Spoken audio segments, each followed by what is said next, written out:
Ota-onadan qolgan uyning eshigi go'yoki hech qachon yopilmasdi. Bu uyda akasi Shavkat va singlisi Zilola yashardi.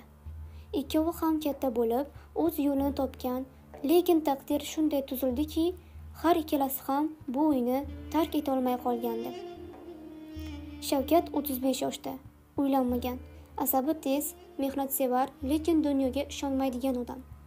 Uning ko'zlari ostidagi chaqmoqdek chiziqlar hayot unga qanchalik og'ir bo'lganini guvohlik berardi. U har kuni ishdan charchab kelar, kiyimlarini divanga otib, unda bunda ichiga yig'ilgan g'azabni chiqarish uchun bir bahona izlardi. Zilola esa 27 yoshda, bir paytlar orzu qilgan talaba bo'lgan, sevganiga tegmoqchi bo'lgan. Lekin onasining og'ir kasalligi va undan keyingi vafoti Zilolani hayotdagi yo'ldan qaytarib qo'ygandi. U oiladagi kenja bo'lgani uchun hamisha ko'proq yuk unga tushardi. Uy ishlari, oilani birga tutib turish, akasiga nisbatan murosalik, bularning barchasi Zilolaning yelkasini og'ritardi. Har kuni urush. Zilola, qayta aytdim, ovqatni vaqtli qil, ishdan kelsam hali pishmagan, deb baqirardi Shavkat. Men ham odamman, men ham charchayman, nimaga faqat men qilyapman hammasini, derdi Zilola, ko'zlarida yosh to'lib. Hech narsa qilmaysan, faqat yotib olib telefonni titkilaysan, akasi uning tizzasini yerga urardi. Har bir janjal chuqurga aylanardi. Bittasi boshlasa, ikkinchisi o'chmas o'tini yoqardi. Ular o'rtasida sevgi bor edi, lekin o'sha sevgi urush tushunmaslik, yig'i va ayblashlar ichida g'arq bo'lib borardi. Qo'shnilar guvohi edi, bu ikkisi doim urushayotgan bo'ladi. Nima bo'ldi shuncha deyishardi. Hatto bir kuni Zilola uydan chiqib ketmoqchi bo'ldi. Shavkat aka, men bu uyda endi tura olmayman. Hamisha senga kerakman. Hamisha men aybdor. Bo'ldi, ketaman, dedi u ko'zlaridan oqqan yoshlar bilan sumka yig'arkan. Qani bor, ket. Sen ham tinchroq bo'lar. Sensiz ham tinchroq bo'lar, dedi akasi g'azab bilan. Garchi qalbida u ketmasligini istardi. Bir kun kechqurun akasi ishdan qaytmadi. Telefonni o'chirilgan. O'zi yo'q. Zilola vahimaga tushdi. Qo'ng'iroqlar, xabarlar, qo'shnilarga so'rash.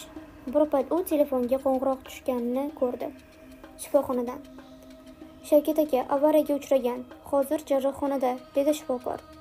Zilola yuragini silkinib ketdi. U shifoxonaga yetib borganda akasi jim yotardi. Ko'zlari ochiq emasdi. Bir hafta shifoxonada, har kuni duo, har kuni ko'z yoshi. Nihoyat Shavkat ko'zlarini ochdi.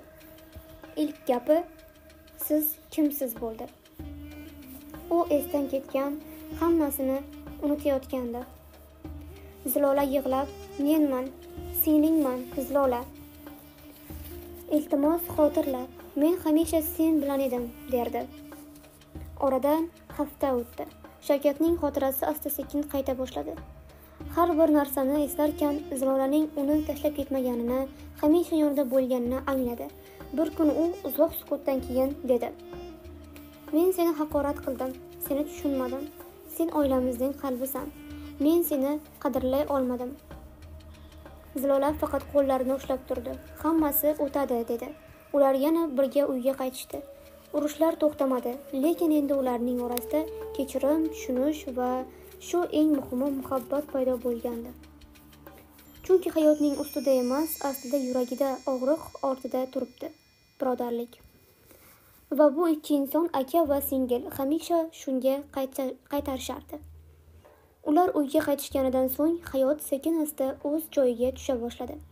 Ilgarigi qo'pol so'zlar, tinimsiz janjallar endi kamaydi. Bir-birini anglash boshlandi. Biroq bu degani hammasi oson bo'ldi degani emas. Oradan 2 oy o'tganidan so'ng Shavkatning boshiga ishdan bo'shatish xavfi kelib tushdi. Korxona qisqartirishga tushayotgan, uning o'rniga yoshlar olinayotgandi. U yo'l-yo'laklarda yurar, bo'sh ish izlar, asabi yana yomonlashib ketardi. Bir kuni sexdagi bir tanishi: Shavkat aka, hamma narsa o'tkinchi, lekin senda bir singling bor ekan, hammasi yaxshi bo'ladi, dedi. Shavkat ilgarilari bu gapni tushunmasdi. Endi hayot unga o'rgatgandi. Inson yolg'iz bo'lmasligi kerak. Bu vaqtda Zilola ham o'zgargandi. Unginidagi kichik tikish mashinasini ishga solib, Qo'shnilar uchun pardalar, kiyimlar tika boshladi. Ilk pul topgach, u akasi uchun oziq-ovqat olib keldi. Shavkat hayron bo'lib, "Bu nima, qayerdan?" dedi. "Qildim aka, ozgina. Men ham xohlayman sen ham chekmay tinch yashashingni", dedi Zilola. Shu kuni Shavkat kechqurun uydagi eski rasmlarini ko'zdan kechira boshladi. Onasi bilan, otasi bilan va Zilola bilan tushgan suratda u hayotdagi eng katta boylik nimaligini angladi. Bu odam qoning yuraging parchasi, singlisi. Bir kecha eshikda qiladi. Qo'shni qiz Mehribon keldi. U Zilolaning tanishi, hammasini eshitib turgandi. Choy ichildi, suhbat bo'ldi. Shavkat u qizga ilk bor boshqacha qaradi. U yoqimtoy, oddiy, nurli qiz edi. Ortidan 1-2 marta gaplashish boshlandi. Bir oy o'tmasdan Shavkat uyga singlisiga qarab dedi: "Zilola, agar qarshi bo'lmasang, Mehribonni oilamizga qo'shmoqchiman." Zilola ko'zlari to'lib, "Men faqat seni baxtli ko'rishni xohlayman aka. Sen munosibsan." Shu orqali ularning hayotiga yana bir inson qo'shildi. Endi uyda hayot boshqacha bo'lardi. Bir kuni Shavkat Zilolaga dedi: "Seni boshqa uyga chiqaraman. Xuddi o'z uyingdek bo'ladi. Erkin, tinch, mustaqil." "Yo'q aka, men ketmayman. Men sensiz yashay olmayman. Hatto urushlarimizni ham sog'inaman", dedi Zilola, kulgusini zo'rg'a to'xtab.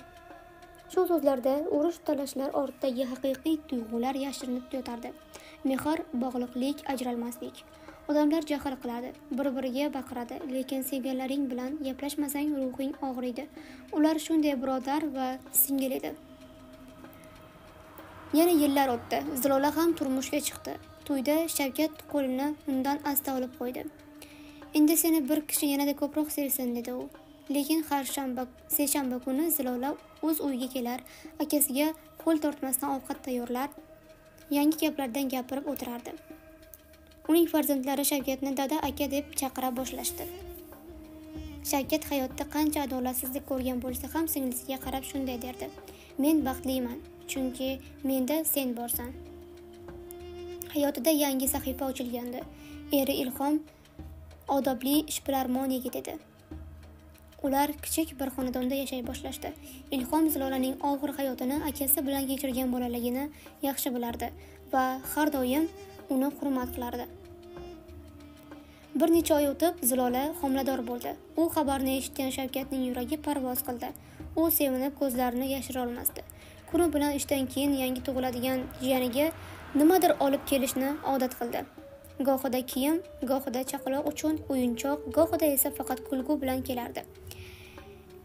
"Men sendan ham ko'proq xursandman, Zilola. Bu bola mening yangi hayotim bo'ladi", derdi u singlisiga. Hayot shunday tinch va shirin ketayotgan paytda kutilmagan bir sinov keldi. Bir kuni kechqurun Shavkat ishdan qaytar ekan, yo'lda 2 yosh yigit uni urib, pul va telefon talab qilishdi. U qarshilik qildi. Ulardan biri pichoq bilan qo'l ostidan urdi va qochib ketishdi. Shavkat hushsiz holda yerda yotgan paytda bir kishi ko'rib tez yordam chaqirdi. Uni yana shifoxonaga olib ketishdi. Bu gal ahvol og'irroq edi. Unga jarrohlik amaliyoti kerak bo'ldi. Ilhom va Zilola kecha-kunduz shifoxonada bo'lishdi. Zilola bolasini tug'ish arafasida ekaniga qaramay, har kuni akasi yoniga kelib o'tirardi. Bir kecha u akasi yonida o'tirarkan, undan ko'z yosh to'kilardi. "Iltimos, ketma aka. Men hali senga farzandimni ko'rsatmadim. Hali jiyaning seni dada, aka deb chaqirishi kerak. Sensiz men bolaligimdan beri yashay olmadim. Endi hech qachon yashay olmayman." Shavkat bir tomoni bo'sh, ichi og'riqda, lekin ko'zlari ochiq edi. Asta qo'lini singli tomon uzatdi. Uning lablari titrab, shivirlab dedi: "Men ketmayman. Men hali uni ko'raman." Jarrohlik muvaffaqiyatli o'tdi. Undan so'nggi haftalarda u shifo topib uyiga qaytdi. Ammo u endi o'sha Shavkat emasdi. Har bir narsani shukr bilan qabul qiladigan, har bir insonni qadrlaydigan, shukronalik bilan yashaydigan odamga aylandi. Zilola esa o'g'il tug'di. Bolaning ismini esa akasi qo'ydi, Shahzod. "Sen uchun sevgim timsoli", dedi u.